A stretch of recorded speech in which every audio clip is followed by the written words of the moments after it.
everyone. Happy Thursday. Welcome to So What, the Marketing Analytics and Insights Live Show. I am Katie, joined by Chris and John. Howdy, Hello. fellows. See. Oh, yeah, that's Out of orientation today. B for effort. Wait, I can do it in the new vertical one. No. No. This week, we're talking about what's new with NotebookLM. And I'm actually excited because this is a tool that I've actually been really heavily using as well. So for once, I mean, I don't know. We'll see. But I was going to say for once, maybe it won't be an episode where John and I just sit there and go, huh? And Chris explains all the technical stuff. This is a tool I actually know pretty well at this point. So I'm pretty excited about that. And we've been able to get some questions from our free Slack community, Analytics for Marketers. Free to join if you want to. Link is on the bottom. And hopefully we'll be able to get to some of those questions because they brought up some good points.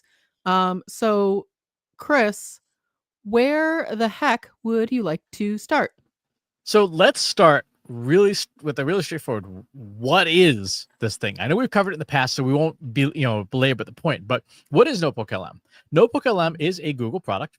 It is available in free and paid versions, and there's 3 versions. There is the free version, which allows you the basic functionality, allows you to upload up to 50 sources. And it does not have some of the new features like that we'll be talking about, like infographics, etc.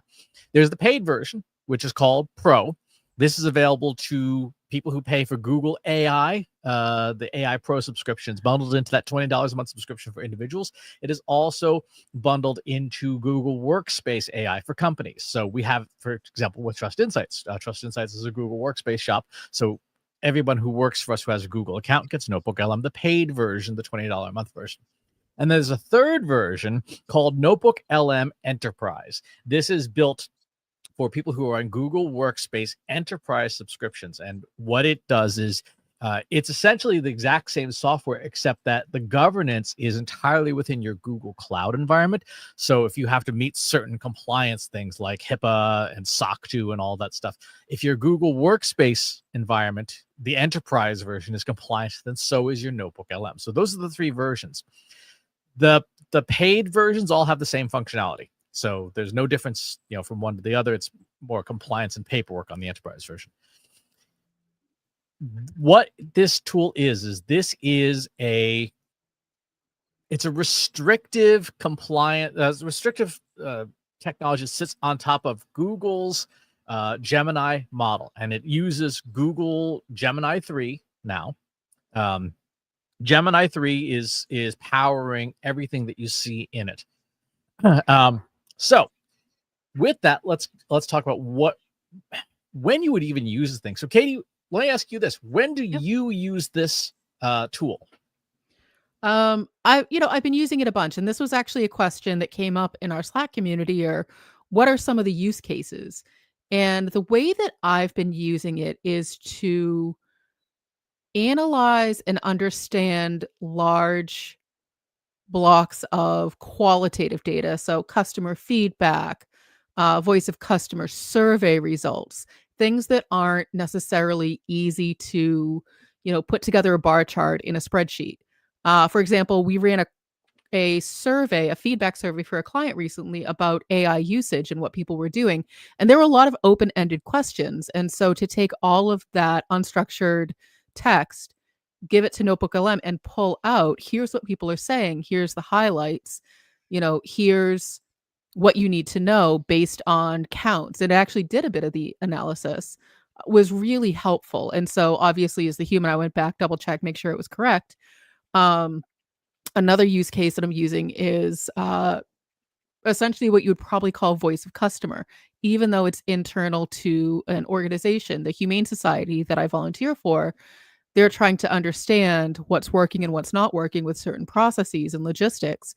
So we conducted a series of interviews with both staff and volunteers, recorded those interviews, and the transcripts are becoming the source material for NotebookLM. So now I can query, well, what are the top 3 logistical challenges? What does everyone say is working, or specific to dog care? Where are things, breaking down?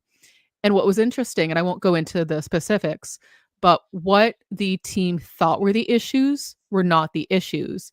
As we start to bubble up that information, it's like, oh, these other things over here are actually the issues. The reason I like it is because it's making, at least for me, qualitative analysis so much more straightforward.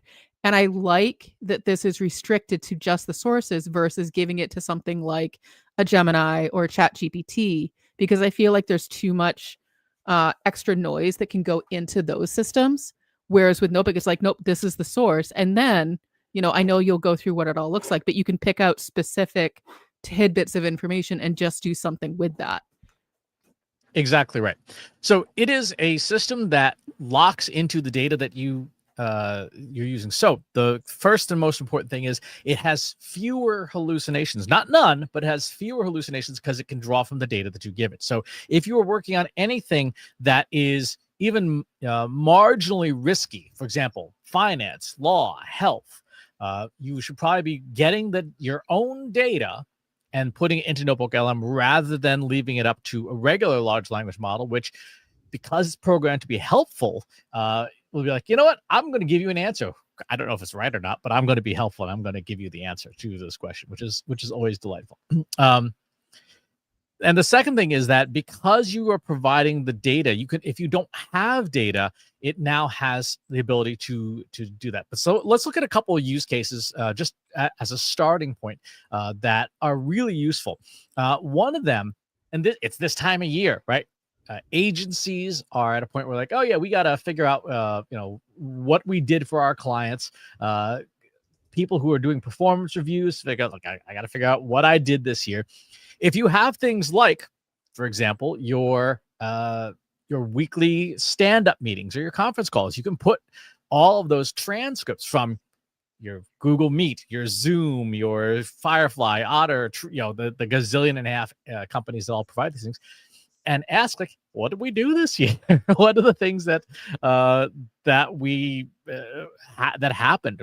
Help me write a performance review, and because you put the data in, it can generate those things. So let's look at a couple of the newer features.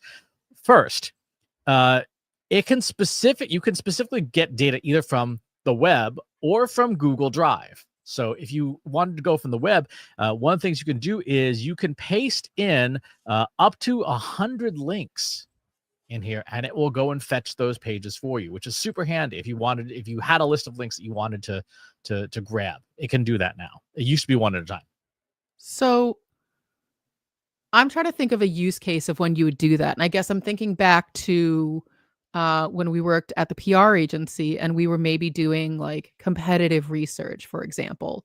And here's the list of companies that I want you to find out everything about. Does it grab the specific page or does it grab everything from a site if you give it the URL? It grabs the individual URL. So, okay.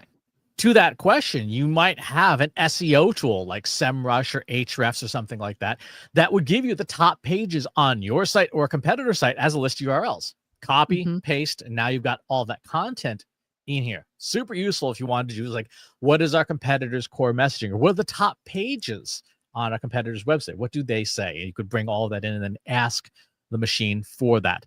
So that's one set of sources. Another set of sources, which is a huge one for us, Google Drive. We are a Google shop. So when we have documents, for example, like our sales playbook or our many ideal customer profiles, we can now just bring those sources right in. We don't have to do the whole, print it as a PDF and things like that. Super useful. Third source, YouTube. You can give it YouTube videos and say, bring this YouTube video and it will transcribe it and make that data available. And of course, you can drag and drop PDFs, text files, Markdown, audio, Word docs, etc. Microsoft Office docs are limited to paid versions, so you can't you can't do that in the free version. However, there's another thing that they added very recently, and that is deep research capabilities.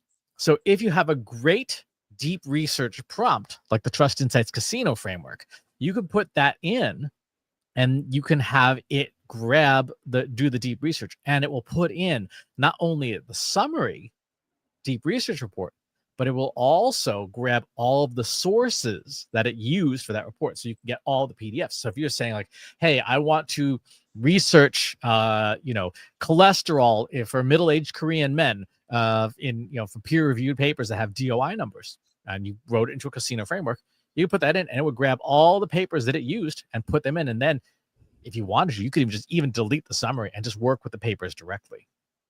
So let me ask you what seems like an obvious question.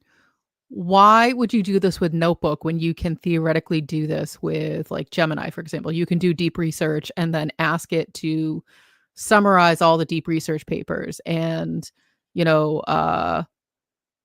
can talk to basically the chat box and say like, what about this? What about this? I feel like this is very similar. So why would you use NotebookLM versus what everyone's sort of been accustomed to with Gemini and Claude and ChatGPT?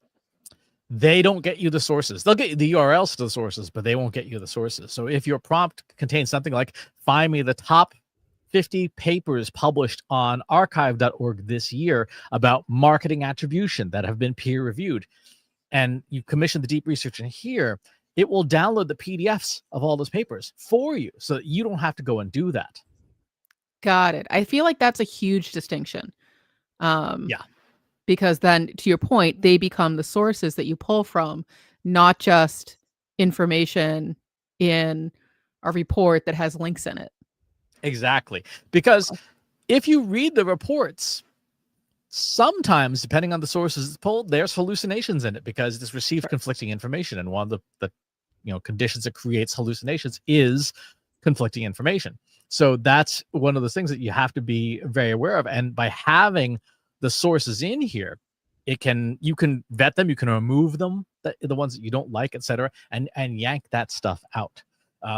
So that's the input side. It has had a lot of new things that you can do to bring data in, and it's really, again, those deep research capabilities are super helpfor Then on a couple other things have changed. The chat is no longer temporary. Now, for any notebook, if you had a chat, say what recipes did the Trust Insights team discuss in 2025 during team meetings?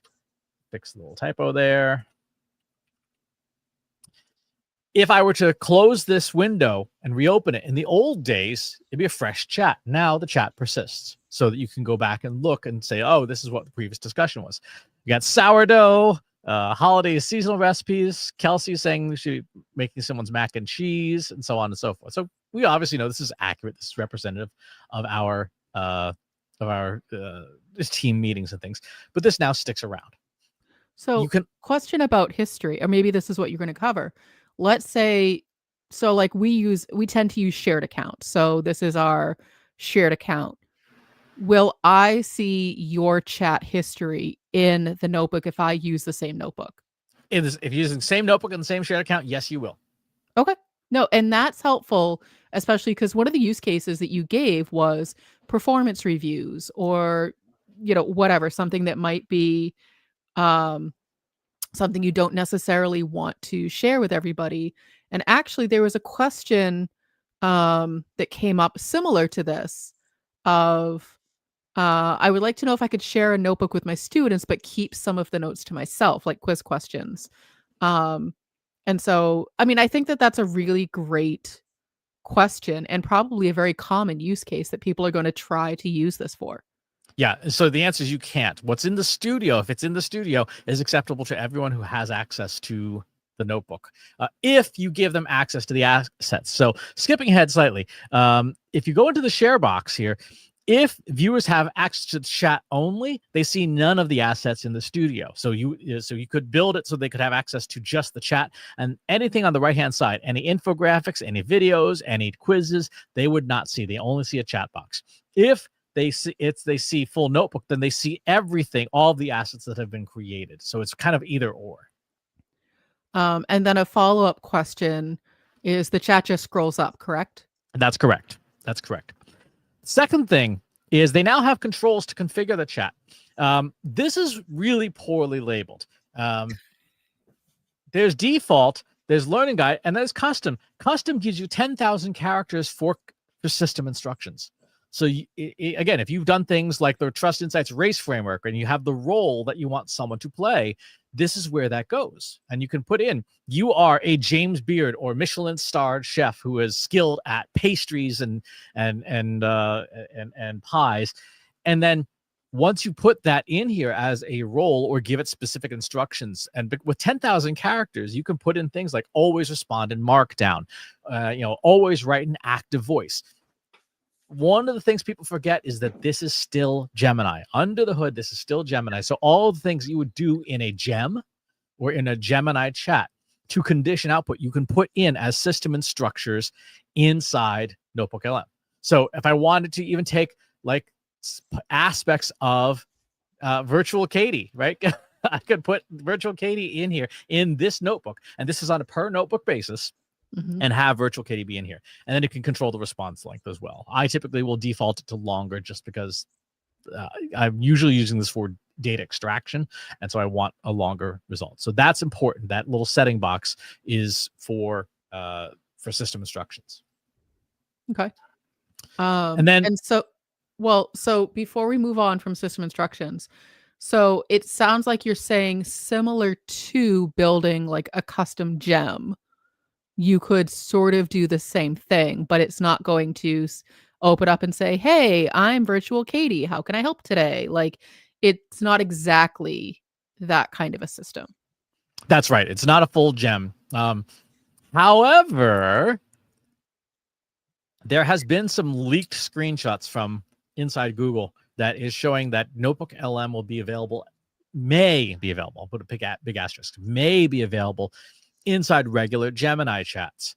So if you're really good at building notebooks and collecting data and cleaning it and getting it ready for analysis, things like that, you may be able to, if those screenshots are true, at some point connect it to a regular Gemini chat. So it could be a much larger repository than what you can fit inside a gem. So if I'm following, you can build a proxy custom gem, but it's not really a custom gem in NotebookLM.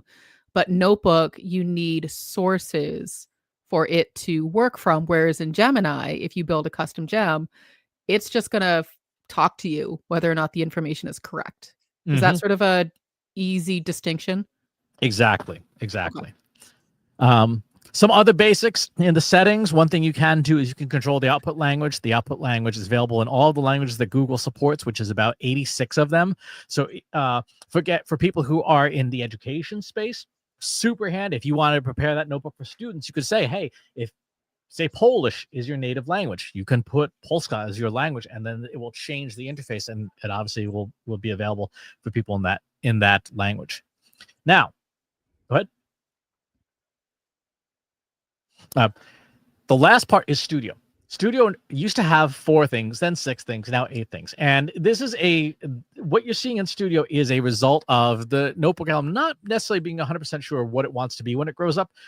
It was originally something like a study tool. So mind map, flashcards, reports, and quizzes were the things it shipped with initially, and they were very good, right? So if I wanted to create a mind map of all the things that we talk about, actually, I'll pull one up that doesn't potentially have confidential information issues in it. Let's see. This is one from I think my Chrome just decided to take a vacation here. Let's reload this notebook. Oh, yeah. I mean, you can pull up, I think a really good example is like the AI adoption notebook, where you pulled all of the Reddit data and those conversations. All right, let's see if I can go find that. That's in our client services account. While you're pulling that up. Okay.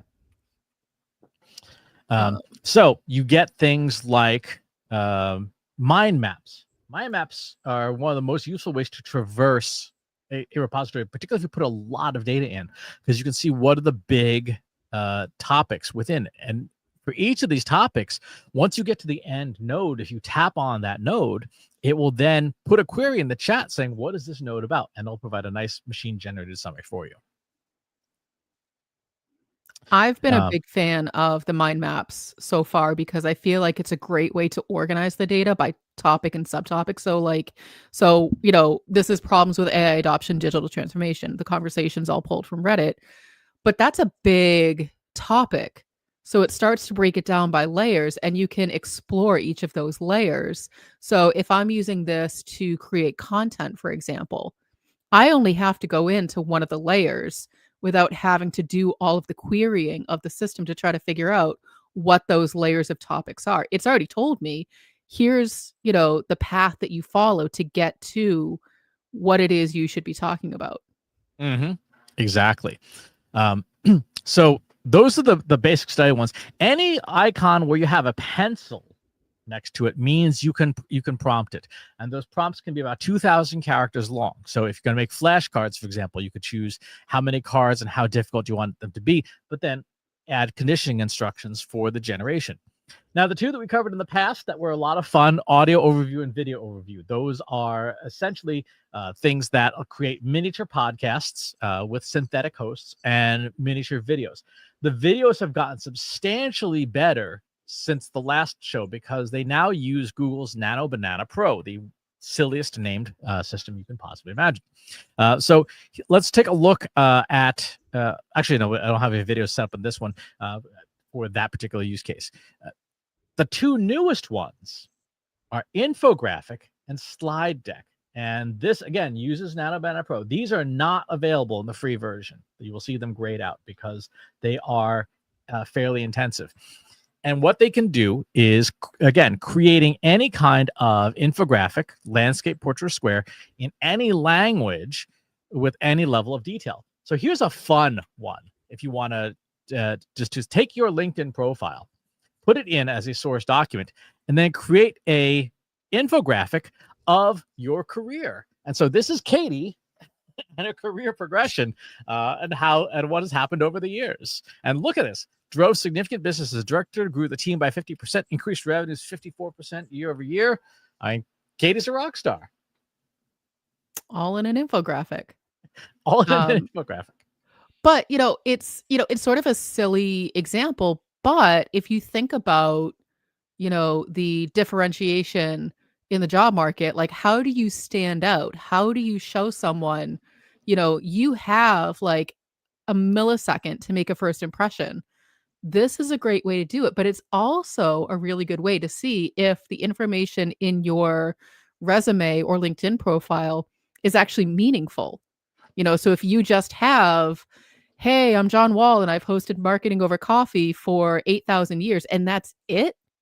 No offense, John. I know that your LinkedIn profile is much deeper than that, but if that's all you have listed in there and you're wondering why nobody's hiring you, this is going to be a really good way to, for lack of a better term, QA your resume and your profile to see like, hey, there's nothing in here of substance. This is why everybody's passing over. And I know a lot of people are looking for jobs right now. So like, this is a great way to be, sort of gut checking. Does my LinkedIn profile or my resume even say anything? So, mine, you could argue that there's plenty of room for, improvement in mine, but I feel like overall it kind of tells you what I do. And it definitely has that nice up and to the right feeling of like this is someone who's a rock star. And our chat agrees, by the way. People look for. Yes, our chat agrees. Everyone says go Katie. Now, at a slightly more serious tone, the tools can generate content, audios, and videos, as well as infographics in pretty much any application. So this is the extremely boring 834-page Federal Student Aid Handbook published by the U.S. Department of Education that nobody likes to read. I did this at a financial aid conference a couple weeks ago. And in this, in the notebook, I said, okay, I need to create an explainer for a parent on how to apply for a Pell Grant. And so it goes through and it does a really good job. It explains all the conditions and stuff that, for what it would take to get through a Pell Grant. Now, here's the really useful thing. And this is the thing that all the financial aid administrators in the room just went gaga over. 86 languages in Massachusetts, because it was a Massachusetts conference. 1.2% of our students come from Haitian Creole families that speak Haitian Creole. 0% of financial aid administrators speak Haitian Creole, and certainly not at a level that is, they'd be comfortable in having a conversation with the student's family. So what this tool does is it spits out Haitian Creole. You obviously fact check it if it's something sensitive, but I had somebody who did. They're like, yeah, this explains exactly what's in the English video, but in a language that we don't have access to as individuals, and creates really, really, really good content that explains the process. And this is of getting how to apply for a Pell Grant. So we do have a comment, Chris. So with a free account, you can create an infographic or a slide deck, but you're limited to 1 or 2 a day limit, which I think, depending on what you're doing is okay, because you're still getting something, and you can be really thoughtful and strategic about how you're using the system. John, I want to check in with you. So is NotebookLM something that you've been using for like marketing over coffee transcripts? Like I could see you building out some sort of like end of year review. We all just got our Spotify year in reviews and our listening ages, which are insulting. But I could see you doing like a marketing over coffee, like end of year review of like, here's what we talked about. Here's how many guests we had. Here's how we, putting your stats together and like, now I'm just adding more to your to-do list. Yeah, right. The big thing for marketing over coffee is book summaries. I get so many business books and marketing books, and people want, either to have them blurbed or get on the show or whatever. And it's just completely fantastic to load the thing up in there. And I don't, because it's a private workspace, I don't have to worry about the book getting out into the rest of the world, but I can say, hey, summarize the 5 chapters. Or the big one is, tell me what's in this book that hasn't already been written about before. You can see if a book is for real and if it has any juice. So yeah, NotebookLM is just all about boiling down huge information resources into stuff that I can use. The other one is just, any kind of trying to figure out a problem, whether it's mechanical or coding or whatever, where you just upload, the 5 user manuals, and now you can just ask it questions and just learn about get the answer to your problem. You don't have to comb through 5 indexes and, continually dig to get to where you want to go. So I haven't played around with the transcript stuff. The stuff we've been using so far has gotten better and better, but yeah, I think it is time to do a toe-to-toe showdown and see, how good it's doing versus some of the other. In fact, because I do still have a couple tools on the payroll, like that may be time to jettison some of that stuff if it's doing a better job and can handle some of the context stuff that the existing tools can't. I think you bring up a really good point. With a lot of these tools getting more and more sophisticated, I would say probably at least quarterly for a lot of companies, but every 6 months or so, you should be evaluating the things that you're paying for, and can some of these tools that come along with your Google Workspace account or whatever, can they replace a lot of the vendors? The vendors aren't going to be happy, but that's just more motivation for them to like get it together. Mm-hmm. One of the biggest questions people have is, how safe is my data? And Google actually has its own privacy policy just for NotebookLM. They say we do not train on the data unless you provide feedback. So like if you press the thumbs up, thumbs down in the system, then you're submitting that for training. Otherwise, for the consumer version, your data is not used to train models. For the paid versions, if they're workspace, if they're within Google Workspace, that is governed by your overall Google Workspace terms of service. Education and enterprise have an even stricter policy. So those ones, like there's not even human review in the highest levels of security. But across the board, including for the free version, Google says we do not train on the data you put in NotebookLM. Okay. It looks like we have a bunch of questions here. So Brittany's asking, is there a way to run a year in review analysis on a news site with having to paste every individual article URL? Use the deep research facility for that and say, grab these articles. You can also, if you have a SEMrush, Ahrefs, Moz account that can look at that news site, you can say, give me the URLs, the top 50 or 100 URLs based on page traffic for that, and bring that in. The next question, so we were just talking about the privacy, um, is wouldn't you agree that the paid version should be used for private information, even proprietary books, meaning info we don't want the models to be trained on, or is that not accurate? Yeah, so as it says on screen, for NotebookLM specifically, which is different than regular Google's privacy policy, they do not train on NotebookLM data, which makes sense because otherwise no one would use it. Another question that came up, and we were talking about this a little bit earlier, but I think it's good to further clarify, is would love to understand clear use case options of building a gem versus NotebookLM. When should I use one versus the other? Advantages, disadvantages. And I think what we were saying is one of the big advantages of NotebookLM is that you have to have all of the sources. So we talk a lot about the better generative AI works better with more data and context. And so the more knowledge blocks, the more deep research, the more context you can give it, the better it's going to work. And so, Chris, you have something highlighted.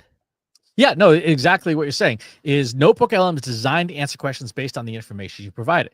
Gems will use like knowledge in the knowledge base as part of the prompt, but they are not locked to that information, which means that you can get those hallucinations. Right? Or they can also, and this happens frequently with Gemini, it will trigger its own web search.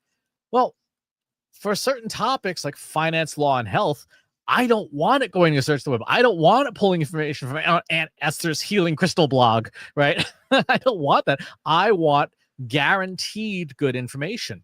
And so, for example, I was doing some research recently for myself on cholesterol, and I wanted to pull in only peer-reviewed papers from the last 5 years, specifically from the Korean Ministry of Health, because I'm Korean genetically, by birth.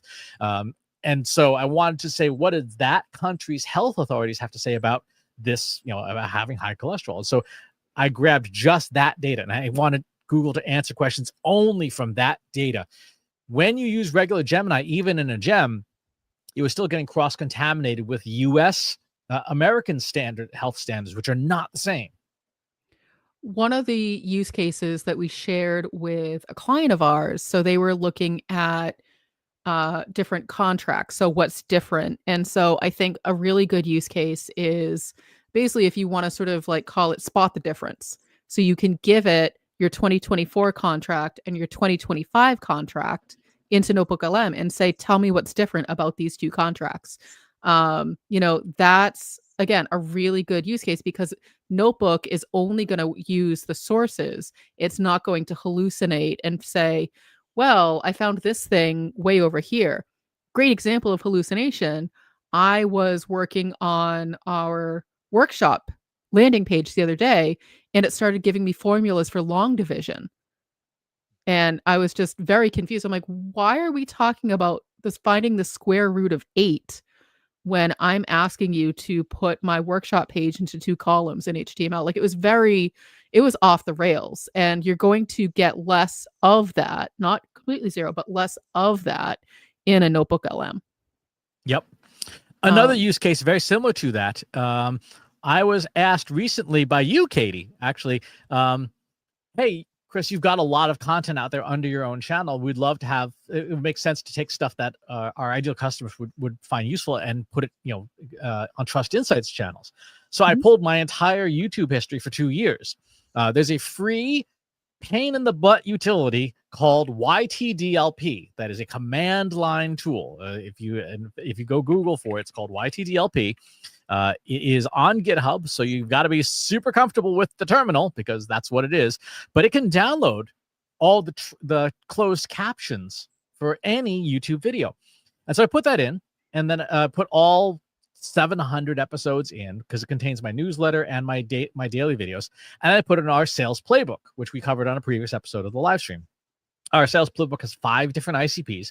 And I said, of the content that I've made on my personal channel, which content is the best fit for our ideal customer profiles? Which profile, which content, and why? And it was able to come up with a nice long list. And now we have a punch list of, okay, we're going to make Trust Insights versions of these, because also a lot of my personal stuff is fairly unpolished. Like most of the videos now are me cooking in my kitchen while I'm answering questions so I can multitask on a Sunday morning. That's not the level of professional. That is not the Trust Insights brand standards that we strive for.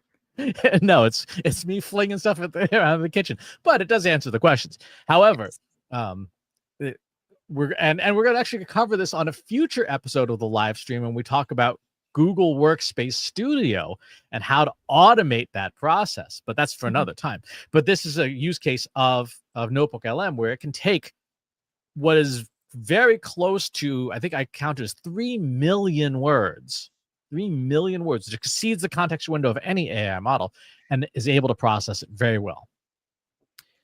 So another question that came up, one more if you get a chance, do you find Gemini NotebookLM's deep research gets blocked by online sources any more or less than ChatGPT? Less. And the reason why is because Gemini is Google, and Google has Googlebot, and so many sites have made exceptions to their crawling policies for Google, right? So that Google can index them. And so Google has basically conditioned content owners for the last 30 years to say, let us have your stuff. Well, now Gemini piggybacks off of the Google infrastructure and can see things that, you know, a lot of companies have just outright blocked anything from OpenAI. Like, oh, ChatGPT, we don't want that here. Not realizing that, like, literally Google has all of the information. This is one of the reasons why Google is such a huge threat to OpenAI, because they have 30 years of everything. They have your Gmail, they have your YouTube, they have your Google Docs, they have search, they have it all. Google Scholar. And so they have greater access to data, and they have cached versions of that. When you go into a Google search result in the old days, you could always tap on, you know, show me the cached version of this page that Google previously saw. Well, guess where that lives? In Google's data center. And guess what Gemini can see? Right? Anything in Google's data centers, it's theirs. Gotcha. No, that's incredibly helpful. A question that came up in our Slack community, or more of a feature request, Google, if you're listening, is it would be great to have an export feature just for notes. So as you create an individual note, and so we haven't even talked about that feature of like what it looks like. So let's take a step back before we get into how to export it. So Chris, you know, in this example, you've uploaded or you've added sources from all of your YouTube videos. Those are all the transcripts. You've also added the sales playbook, which are the ICPs. And then you asked basically the question of which of the videos that I've created are the most aligned with the Trust Insights ICP. And it's giving you a response. Something that you can do in NotebookLM is save that to a note. So in the bottom, you have next to the copy, the up, the down, the thumbs up, thumbs down, is you can save it as a note. This is the feature that I really like, because you can you're basically saving the responses to each individual query. And then those individual responses, those notes, can then be converted to a source.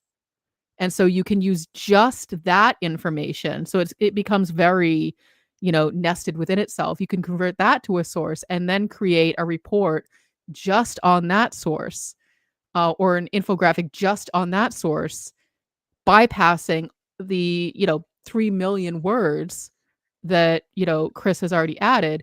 You can look at just that thing, which I think is really helpful. And so back to one of my use cases that I did for one of our clients in analyzing their feedback survey, I went through question by question. The responses to each of those questions became a note and then became a source. And then I could go through with the client's branding guidelines, taking the branding guidelines and the source and create an infographic just for that set of responses, turning it basically into a, you know, internally, externally polished slide deck of more interesting data than just your standard bar charts. Yep. Now, here's the catch. It does not have otherwise robust stuff. When you hit this copy button, It basically takes the styled markdown here and puts it into your clipboard. That's it. Yeah. Well, and so that goes back to the feature request of it would be nice if you could export an individual note. Exactly. So hopefully that's on the way. And if not, if it does in fact end up getting integrated into regular Gemini, it will be something that then Gemini could put into its canvas and restructure. So I just created a graphic of my career, like Chris mentioned, and it came out great. I will post on LinkedIn. Feel free to tag us. We'd love to see it. One thing that is very useful when you're doing infographics, remember, this is Gemini. Gemini, if you provide it information about what a good infographic is, it will do better. So, for example, I very recently was working on this because I was like, I don't love some of the infographics that it comes up with. So I commissioned a deep research report called The Architecture of Architectonics of Information. And this is just your standard deep research report from regular Gemini on what constitutes good infographics these days. So now if I load this as a source, I can then refer to it in the infographic construction and have it be styled along this way. Same with brand style guidelines. You can load brand style guidelines into it for infographics and slide decks and things, and it will reasonably comply. Not always and not reliably, but reasonably. It does a reasonably good job, particularly for things like colors and stuff, because under the hood, it's still Nano Banana Pro.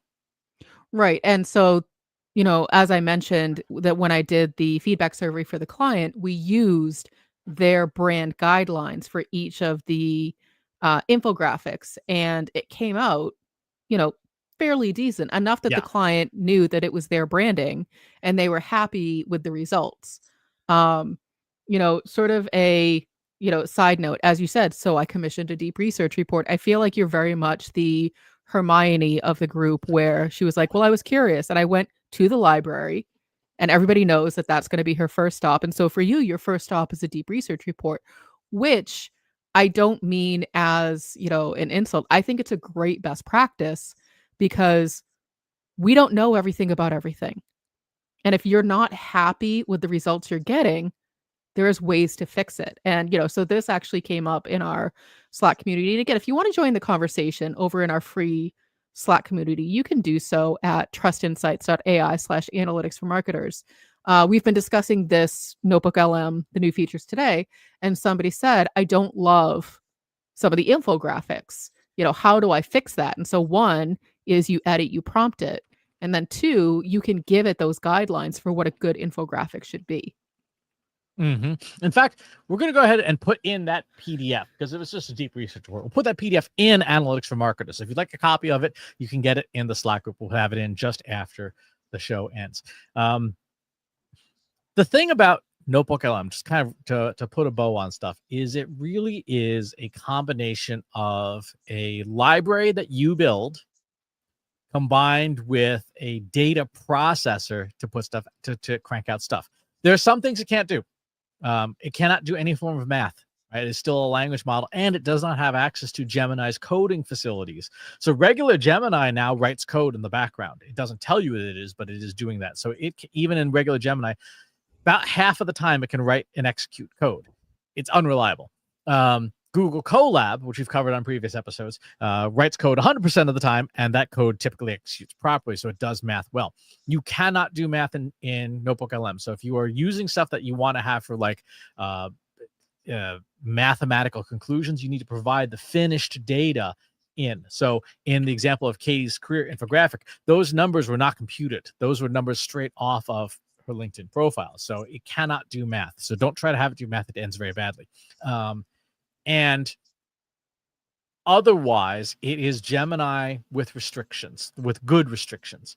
And so treat it as such. The same things that you do in regular Gemini, the race framework, ask me one question at a time until you have enough information to successfully complete the task. Recap this as system instructions and things.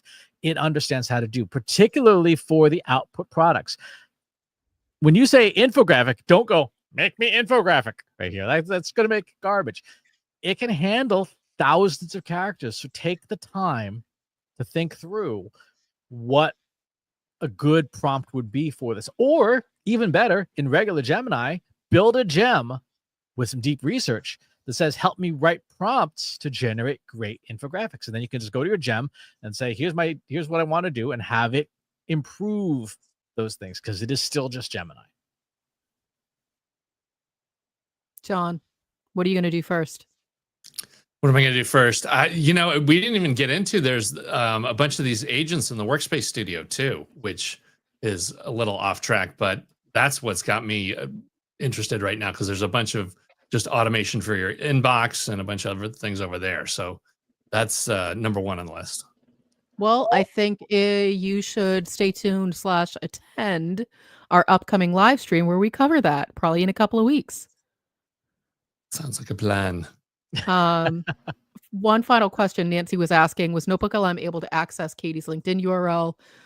No, I exported the resume, the PDF, the LinkedIn profile, and gave that as a source to NotebookLM. There is a secondary hack for that. NotebookLM does not handle any form of video, but regular Gemini does.